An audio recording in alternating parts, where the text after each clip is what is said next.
But the idea that we're going to have troops on the ground in Gaza, in Israel, that is not our intention. That is not our plan. There was a bit of a misreporting there, but we are going to monitor this piece to ensure that it endures.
Well, they've been confirmed, George. Of course, you don't know until you see these people alive, but thank God we expect to see them alive here in the next 24 hours, probably early tomorrow morning, U.S. time, which will be later in the day, of course, in Israel.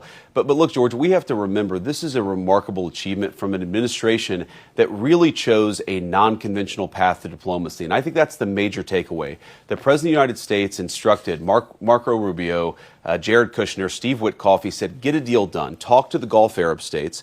Talk to Israel, find where there's common ground here, and actually let's go and find a way to get it done. And because of that, we are on the cusp of true peace in the Middle East, really for the first time in my lifetime. Certainly, these 20 hostages are going to come home to their families, George. I think this is a great moment for our country. Our country should be proud of our diplomats who made this happen. It's really a great moment for the world, too, which is why the president's going to go over there and celebrate with these hostages. But it's a great thing, and I'm very excited about it.